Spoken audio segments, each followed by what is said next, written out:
तो hi friends. तो very very good morning to all of you. और चलिए आज क्या स्टार्ट करेंगे हम। देखिए वेब ऑप्टिक्स जैसे लिखा है वेब ऑप्टिक्स। तो मैंने कवर क्या किया है, आप अभी अभी मैंने 4 लेक्चर डाले हैं। किसका किसका देखिए, वेब मोशन और साउंड हो गया है, ठीक है। वेब मोशन साउंड का 2 लेक्चर हो गया है, ठीक है। और उसके बाद इलेक्ट्रोस्टैटिक्स का 2 लेक्चर हो गया है। इलेक्ट्रोस्टैटिक्स का भी 2 लेक्चर हो चुका है, ठीक है। अब बचा क्या है, देखिए वेब ऑप्टिक्स करा रहे हैं, ठीक है। चलिए तो स्टार्ट करते हैं वेब ऑप्टिक्स, ठीक है। देखिए क्या पूछा है, पहला इसने पूछा है कि स्नेल लॉ। तो लगभग लोग स्नेल लॉ के बारे में जानते होंगे, ठीक है। अगर नहीं जानते हैं तो जान लीजिए। ये बोलता है कि sine i upon sine r मतलब angle of incidence upon angle of reflection is equal to होता है कांस्टेंट या फिर म्यू। म्यू मतलब रिफ्रैक्टिव इंडेक्स जो कि कांस्टेंट होता है किसी भी मटेरियल के लिए, ठीक है।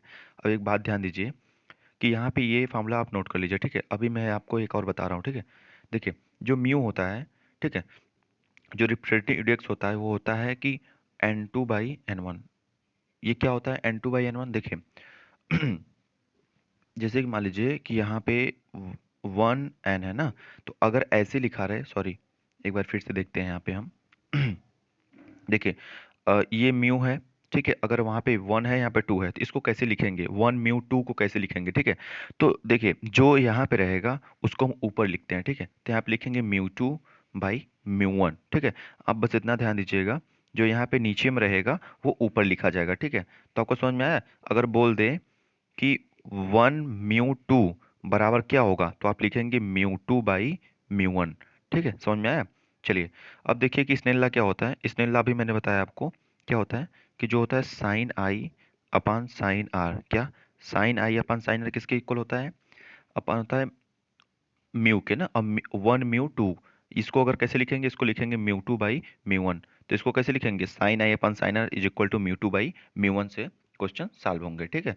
और यही अगर 1 म्यू 2 है, यही 2 म्यू 1 होता तो कैसे लिखते, तो देखिए जो यहाँ आएगा ऊपर चला जाएगा मतलब म्यू 1/म्यू 2, ठीक है। चलिए देखिए सेकंड क्वेश्चन क्या पूछा है। सेकंड क्वेश्चन पूछ रहा है कि relation between refractive index refractive index के बीच में क्या रिलेशन होता है। तो वही मैंने बताया ना कि देखिए जो 1 म्यू 2 इसको लिखेंगे, जो यहाँ पे रहेगा उसको ऊपर म्यू 2/म्यू 1 ऐसे कर लेंगे। लेकिन एक तरह और पूछ सकता है, जैसे मान लीजिए कि अगर 2 म्यू 1 बोल दे तो जो नीचे रहेगा ऊपर अब म्यू 1/म्यू 2, ठीक है। इसको याद रखिएगा। चलिए तीसरा क्या बोल रहा है, in a plane polarised light, क्या बोल रहा है, in a plane polarised light angle between plane of vibration and plane of polarisation क्या होता है, ठीक है। तो किसी भी प्लेन पोलराइज लाइट में जो एंगल ऑफ वाइब्रेशन और एंगल ऑफ पोलराइजेशन वो होता है 90 डिग्री। क्या होता है 90 डिग्री, ठीक है फ्रेंड। और इसका फिगर आप देखना चाहें तो मैं इसका फिगर भी बना देता हूँ। देखिए एक ब्लैंक पेज ले लेते हैं, ठीक है। ये देखिए ब्लैंक पेज है, इसका मैं अगर फिगर बनाऊं जो मैंने बताया, देखो ये होता है, ये लाइट निकलेगी यहाँ से, ठीक है। और ये रे है, ठीक है। अब देखिए अब जो एंगल जो आने जा रहा है, देखिए ये सरफेस हो गया ऐसे करके, ठीक है। और जो यहाँ पे जो एंगल रहेगा यहाँ पे ये 90 डिग्री होना चाहिए, ठीक है। तो एंगल ऑफ वाइब्रेशन और एंगल ऑफ पोलराइजेशन के बीच में कितना एंगल, 90 डिग्री का एंगल होना चाहिए, ठीक है। चलिए देखिए 3 क्वेश्चन मैंने करा दिया, अच्छे समझ में आ गया होगा आप लोग को। देखिए अब क्या है यहाँ पे, difference between constructive and destructive interference, मतलब कंस्ट्रक्टिव इंटरफेरेंस और डिस्ट्रक्टिव इंटरफेरेंस में क्या अंतर है, ठीक है। तो चलिए कंस्ट्रक्टिव और डिस्ट्रक्टिव के बारे में जानते हैं। देखिए जो कंस्ट्रक्टिव इंटर पहले हम कंस्ट्रक्टिव के बारे में बात कर लेते हैं। तो जो कंस्ट्रक्टिव इंटरफेरेंस होता है उसमें जो फेज डिफरेंस होता है, क्या फेज डिफरेंस मतलब डेल्टा फाई फेज डिफरेंस कितना होता है 2n पाई। समझ में आया। एन यहाँ पे क्या है, नंबर है ना। चलिए यहाँ पे फेज डिफरेंस कितना होता है 2n पाई, समझ में आ रहा है। फेज डिफरेंस यहाँ पे 2n पाई होता है, लेकिन पाथ डिफरेंस डेल्टा एक्स कितना होता है n लेमडा, लेमडा वेवलेंथ, ठीक है। समझ में आया। जो कंस्ट्रक्टिव इंटरफेरेंस होता है उसमें फेज डिफरेंस 2n पाई होता है और sorry path difference n lambda, ठीक है। इसी तरह अगर हम डिस्ट्रक्टिव का देखें तो डिस्ट्रक्टिव में क्या होगा, डिस्ट्रक्टिव में जो फेज डिफरेंस होता है डेल्टा फाई वो होता है 2n-1 पाई, ठीक है। ये हो गया फेज डिफरेंस। और पाथ डिफरेंस क्या होता है, delta x is equal to होता है 2n-1 लेमडा/2, ठीक है। ये हो गया पार्ट डिफरेंस, ये हो गया फेज डिफरेंस डिस्ट्रक्टिव में, ठीक है। और एक बात ध्यान दीजिए आप कि कंस्ट्रक्टिव इंटरफेरेंस में जो इंटेंसिटी होती है, कंस्ट्रक्टिव इंटरफेरेंस में जो इंटेंसिटी होती है वो मैक्सिमम रहती है, ठीक है। कितना? मैक्स रहती है। कंस्ट्रक्टिव इंटरफेरेंस में जो इंटेंसिटी रहेगी वो मैक्स रहेगी, डिस्ट्रक्टिव में मिनिमम रहती है, ठीक है। इंटेंसिटी किसमें मैक्सिमम होती है? कंस्ट्रक्टिव इंटरफेरेंस में। मिनिमम किसमें रहती है? डिस्ट्रक्टिव इंटरफेरेंस में, ठीक है फ्रेंड्स। चलिए, तो चलिए देखिए फ्रेंड, यहाँ पे क्या बता रहे हैं हम, width of bright and dark fringes. तो याद दीजिए, ब्राइट फ्रिंज किसे कहेंगे, ये ध्यान दीजिएगा। टू कॉन्सिक्यूटिव, मतलब दो लगातार आने वाले डार्क फ्रिंज, डार्क फ्रिंज, दो लगातार आने वाले डार्क फ्रिंजेस के बीच में जो स्थान रहेगा उसके कहेंगे विड्थ ऑफ ब्राइट फ्रिंज। मतलब distance between to consecutive dark fringe, मतलब दो डार्क फ्रिंज के बीच में जितना डिस्टेंस रहेगा। जैसे मान लीजिए कि ये कोई डार्क फ्रिंज है, ठीक है। ये हो गया, इंटरफ्रेंस हो रहा है। ये देखिए यहाँ पे ऐसे ऐसे हो गया, डब्बा बन गया ना।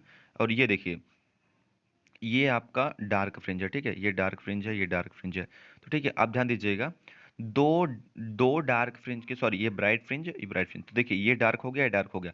तो यहाँ से यहाँ तक जो डिस्टेंस रहेगा यही कहेगा विड्थ ऑफ ब्राइट फ्रिंज। मतलब दो डार्क फ्रिंजेस के बीच में जो जगह रहेगा उसे कहेंगे विड्थ ऑफ ब्राइट फ्रिंज, और दो ब्राइट फ्रिंज के बीच में जो डिस्टेंस रहेगा उसे कहेंगे डार्क फ्रिंजेस। तो distance between two two bright fringe, two bright fringe, जब दो ब्राइट फ्रिंज के बीच में डिस्टेंस रहेगा उसे डार्क फ्रिंज का विड्थ कहेंगे, ठीक है। विड्थ ऑफ डार्क फ्रिंज क्या होगा? Distance between to bright fringe. चलिए अब नेक्स्ट देखते हैं। देखिए क्या है, एंगुलर विड्थ ऑफ फ्रिंजेस। तो देखिए सबसे पहले विड्थ ऑफ फ्रिंजेस क्या होता है? Width of fringes W is equal होता है डी लेमडा बाई डी। और देखिए यहाँ पे जो डी है ना, ये स्लिट के बीच में डिफरेंस है। जैसे मान लीजिए कि यहाँ पे ये जब एक्सपेरिमेंट होता है इंटरफ्रेंस का, ये दो स्लिट रखा रहते हैं, यहाँ से लाइट जाती है, यहाँ पे स्क्रीन रहता है। तो इन जो दोनों के बीच का डिस्टेंस था उसे डी से डिनोट करते हैं, इसको कैपिटल डी से, ठीक है। और ये हमेशा इससे बहुत छोटा रहता है, डी हमेशा बहुत छोटा रहता है डी से, ठीक है। और एक ध्यान दीजिए, देखिए विड्थ, एंगुलर विड्थ निकालने से पहले हमको विड्थ पता होना चाहिए। तो विड्थ बराबर होता है D lambda by D, D lambda by D. अब एंगुलर विड्थ क्या होता है? थीटा। अब थीटा कैसे निकलेगा? तो एंगुलर विड्थ थीटा बराबर होता है डब्ल्यू बाई डी। क्या होता है? W by D. और डब्ल्यू क्या है यहाँ पे? डी लेमडा बाई डी, और नीचे पहले से कैपिटल डी है, ठीक है। तो ये डी डी कट गया, तो क्या आएगा आंसर? Lambda by D. तो थीटा कितना आ गया? थीटा की वैल्यू आई है, जो एंगुलर विड्थ है वो आया है लेमडा बाई डी, ठीक है फ्रेंड्स। चलिए देखिए, अब क्या है, 7वां क्वेश्चन पूछ रहा है आपसे कि refractive angle of phrasal is, phrasal by prism. तो देखिए फ्रेसेल एक प्रकार का है जो बाई प्रिज्म है, इसका रिफ्रैक्टिव एंगल कितना होता है? तो इसका रिफ्रैक्टिव एंगल हमेशा लेस देन 1 डिग्री होता है, लेस देन 1 डिग्री, 1 डिग्री से हमेशा कम होता है, ठीक है। 7वां क्वेश्चन का आंसर। चलिए देखिए, which phenomena is observed by using using Fresnel biprism. किस फेनामेना को ऑब्जर्व किया जा सकता है फ्रेसेल बाइफ्रिंज से? किस फेनामेना को हम ऑब्जर्व कर सकते हैं? तो ध्यान दीजिएगा, इंटरफेरेंस को। किसको? इंटरफेरेंस को ऑब्जर्व करते हैं फ्रेसेल बाइफ्रिंज, ठीक है। Formula for fringe width and it's variation. ये ध्यान दीजिए, इसने पूछा है कि फ्रिंज विड्थ और इसका वेरिएशन बता दीजिए, ठीक है। आप ध्यान दीजिएगा, फ्रिंज विड्थ अभी मैंने बताया कि डी लेमडा बाई डी होता है, ठीक है। अब इसका वेरिएशन क्या पूछ रहा है? इसका मतलब ये पूछ रहा है कि अगर अगर डी को बढ़ाया जाए तो इस पे क्या फर्क पड़ेगा। तो आपको देख रहे हैं, अगर ये कैपिटल डी को बढ़ाएंगे तो फ्रिंज विड्थ बढ़ जाएगा, लेकिन अगर स्मॉल डी को बढ़ाएंगे तो जो विड्थ है घट जाएगा, ठीक है। ये इन्वर्सली है, W is directly proportional to D है, लेकिन W is inversely proportional to small d है, ठीक है। चलिए हो गया ये। अब देखिए 10वां क्वेश्चन क्या है। 10वां क्वेश्चन बोल रहा है formula for resultant amplitude for constructive and destructive interference. मतलब एम्पलीट्यूड का फार्मूला ज्ञात करना है। तो आप ध्यान दीजिए, कंस्ट्रक्टिव इंटरफेरेंस के लिए जो एम्पलीट्यूड का रिजल्टेंट फार्मूला होता है वो होता है ए बराबर अंडर रूट में A1 प्लस A2 का होल स्क्वायर। किसके लिए है? कंस्ट्रक्टिव के लिए। ध्यान दीजिएगा, कंस्ट्रक्टिव के लिए जो इंटरफेरेंस में एम्पलीट्यूड के रिजल्टेंट का फार्मूला होता है वो होता है ए बराबर under root A1 plus A2 का होल स्क्वायर। अब डिस्ट्रक्टिव के लिए क्या होगा? चलिए, तो डिस्ट्रक्टिव के लिए होगा ए बराबर A1 माइनस A2 का होल स्क्वायर। ध्यान दीजिएगा, वहाँ A प्लस A2 था, यहाँ पे A1 माइनस A2 होगा, ठीक है। डिस्ट्रक्टिव के लिए हो गया। चलिए नेक्स्ट देखिए, यहाँ पे एक क्वेश्चन आ गया। क्वेश्चन क्या है? क्वेश्चन बोल रहा है if amplitude of two interfering wave of 3 centimetre and 4 centimetre, what is the amplitude of resultant wave constructive in destructive interference. Constructive interference and destructive interference में एम्पलीट्यूड का रिजल्टेंट निकालना है, ठीक है। और दिया है एम्पलीट्यूड 4 सेंटीमीटर एंड 3 सेंटीमीटर। चलिए ब्लैंक पेज पे चलते हैं और करते हैं इसको, इस क्वेश्चन को। देखिए क्या बोला है यहाँ पे, बोल रहा है A1 दिया है 4 सेंटीमीटर, जो बड़ा होगा उसको A1 मानेंगे। A1 4 सेंटीमीटर, A2 क्या होगा 3 सेंटीमीटर, ठीक है। अब पूछ रहा है डिस्ट्रक्टिव और पहले कंस्ट्रक्टिव डिस्ट्रक्टिव का फार्मूला लिखते हैं। तो कंस्ट्रक्टिव में क्या हो जाएगा, सी में अगर लिखे यहाँ डी में डिस्ट्रक्टिव कंस्ट्रक्टिव, तो सी में कितना होगा, सी को मैं बता दूं, अब बताया ना अभी को, ए इक्वल टू होता है A1 प्लस A2 का होल स्क्वायर। तो अगर रख दीजिए इसमें 4 प्लस 3 मतलब 4 3 7, 7 का स्क्वायर 49 हो जाएगा, और अंडर रूट में 49 मतलब 7 सेंटीमीटर इसका आ गया। और डिस्ट्रक्टिव में देखिए तो इसका एम्पलीट्यूड होता है क्या, इसका फॉर्मूला बताया था ना, A1 माइनस A2 का होल स्क्वायर, ठीक है। अब बताइए 4 में से 3 जाएगा 1 बचेगा, तो 1 का स्क्वायर 1 ही होगा, ठीक है। तो इसका 1 हो जाएगा, ठीक है। चलिए अब क्या है, देखिए ये क्या है, फार्मूला फॉर इंटेंसिटी। अभी एम्पलीट्यूड हो गया, तो एक क्वेश्चन एम्पलीट्यूड पे लिया, उसका एम्पलीट्यूड का फार्मूला बता दिया। अब रिजल्टेंट इंटेंसिटी का फार्मूला बताना है कंस्ट्रक्टिव और डिस्ट्रक्टिव इंटरफेरेंस के लिए। चलिए तो बताते हैं, कंस्ट्रक्टिव और डिस्ट्रक्टिव इंटरफेरेंस के लिए इंटेंसिटी का फार्मूला। तो देखिए फिर से एक लाइन खींचते हैं हम।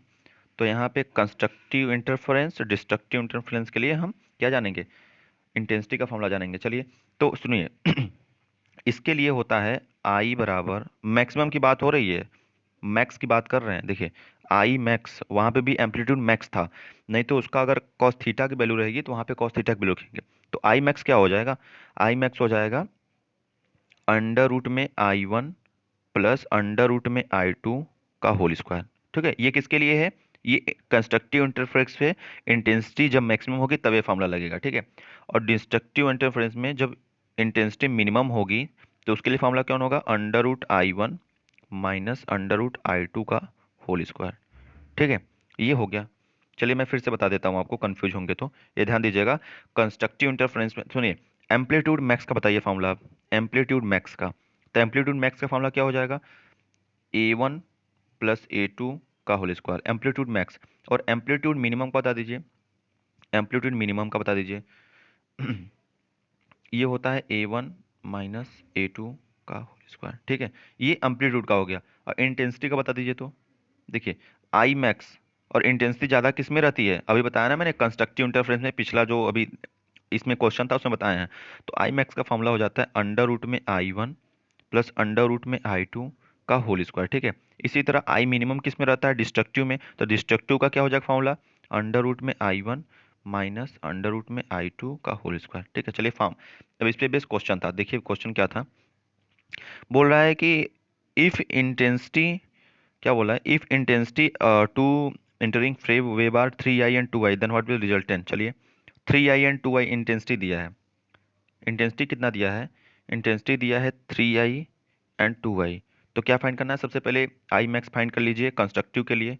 तो क्या हो जाएगा, अंडर रूट, इसका फॉर्मूला होता है अंडर रूट में I1 प्लस I2 का होल स्क्वायर, यही होता है। चलिए तो अंडर रूट में, चलिए अंडर रूट में पहले 3i रख लो, फिर उसके बाद 2i रख लो, फिर स्क्वायर कर दो, इसको जोड़ोगे तो कितना आएगा, 3i प्लस 2i। देखिए यहाँ पे a प्लस बी का होल स्क्वायर का फॉर्मूला लगा के आप सॉल्व कर लेंगे, ठीक है। और इसी तरह अगर यहाँ पे आई मिनिमम फाइंड करना होगा, आई मिनिमम, तो यहाँ से क्या करेंगे, यहाँ से ये हटा देंगे या माइनस लगा देंगे, तब यहाँ पे a माइनस बी का होल स्क्वायर का फॉर्मूला लगेगा, ठीक है। इसका आंसर आ जाएगा। और एक बात ध्यान दीजिए, आपको मैं स्पष्ट करना चाहता हूँ, अभी तो मैथ्स पढ़ाना हमने, लेकिन कंस्ट्रक्टिव इंटरफेरेंस में देखिए यहाँ पे सी आई और यहाँ पे डी आई। अब चलिए यहाँ पे मैं आपको पूरा फार्मूला बताता हूँ। देखिए जो एम्पलीट्यूड होता है वो होता है कंस्ट्रक्टिव इंटरफेरेंस में होता है A1 का स्क्वायर प्लस A2 का square plus 2A1 A2 cos theta, ठीक है। अब यहाँ थीटा पे बेस है, देखिए वहां पे मैं ए मैक्स लिया था, और ए मैक्सिमम कब होगा, जब कॉस थीटा 1 डिग्री रहेगा तब ए मैक्स आएगा, इसीलिए यहाँ पे कॉस थीटा 0 रख देंगे तो 1 आ जाएगा। जैसे आपको एंगल भी दिया है तब ये फार्मूला लगाएंगे, ठीक है। ये तो कंस्ट्रक्टिव इंटरफेरेंस के लिए हो गया। अब डिस्ट्रक्टिव के लिए देखते हैं। डिस्ट्रक्टिव के लिए, डिस्ट्रक्टिव इंटरफेरेंस के लिए देख लेते हैं हम। तो इसका भी हो जाएगा। देखिए इसके लिए ए का फॉर्मूला होता है A1 का स्क्वायर प्लस A2 का square minus, sorry, 2A1 A2 cos theta. लेकिन अगर आप ध्यान दीजिए कि यहाँ पे अगर हमें मिनिमम चाहिए, क्योंकि मिनिमम होना चाहिए ये, तो मिनिमम के लिए cos थीटा -1 आना चाहिए। cos थीटा -1 कब आएगा? जब cos थीटा की वैल्यू 180 रख दें तो माइनस आ जाएगा, ठीक है।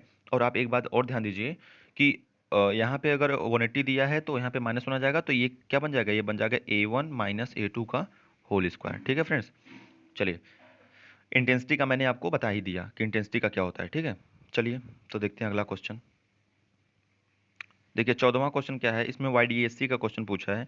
इन YDSC लाइट वेव इतना है used, distance between two slit is इतना and distance of slit from screen is इतना, find fringe width and angular width. देखिए कितना अच्छा क्वेश्चन पूछा है, ठीक है। तो चलिए इसको सॉल्व करते हैं। इसमें क्या बोल रखा है, सबसे पहले आप ये बताइए फ्रिंज विड्थ का फॉर्मूला क्या होता है, ठीक है फ्रेंड्स। फ्रिंज विड्थ का फॉर्मूला, तो फ्रिंज विड्थ क्या होता है? फ्रिंज विड्थ होता है W is equal to D lambda by D.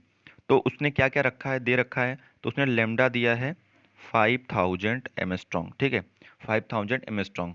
और distance between two slit 1 mm, मतलब डी की वैल्यू दी है 1 mm और कैपिटल डी की वैल्यू दी है 1 मीटर, ठीक है। तो फ्रिंज विड्थ निकाल लीजिए आप, कैसे निकालेंगे? आप ध्यान दीजिए, डी की वैल्यू कितनी है 1 मीटर, तो मीटर में रहने दीजिए। लेमडा की वैल्यू 5000 एमस्ट्रॉन्ग, तो अगर इसको आप बदलेंगे तो ये आएगा 5 × 10⁻⁻7 एमस्ट्रॉन्ग, -7 एमस्ट्रॉन्ग। क्यों? देखिए अगर इसको पूरा चेंज करते तो 10⁻10 लिखना पड़ता, इसलिए मैंने तीन जीरो उसको दे दिया, तो यहाँ पे 7 बचेगा। 1 mm को क्या लिख सकते हैं, 1 × 10⁻³ मीटर लिख सकते हैं, ठीक है। अभी अगर ध्यान दीजिए ये ऊपर जाएगा तो यहाँ पे क्या बच जाएगा, ये कट जाएगा 3 से, तो 5 × 10⁻⁴ बचेगा, ठीक है। 5 × 10⁻⁻⁴ बचेगा आंसर में, ठीक है। चलिए, और दूसरा क्वेश्चन क्या पूछा है, विड्थ भी पूछ लिया है ना, क्या? थीटा, एंगुलर विड्थ पूछा, मतलब W/D।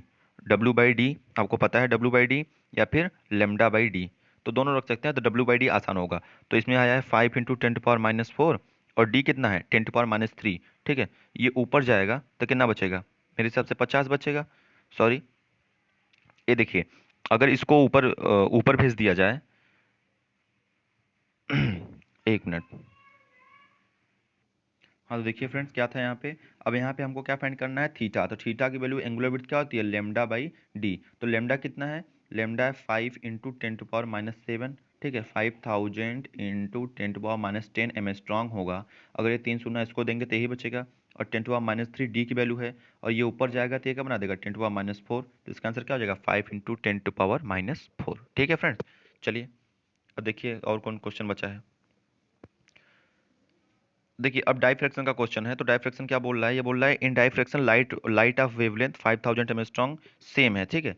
इसमें सेम बोला है, अब इसमें फाइंड क्या करना है इसका। आप देखिए अब डाइफ्रैक्शन जो है, डाइफ्रैक्शन में फार्मूला क्या हो जाएगा, जो डाइफ्रैक्शन में फार्मूला हो जाएगा फ्रिंज विड्थ का, वो होगा 2D लेमडा बाई डी, ठीक है, 2D लेमडा बाई डी।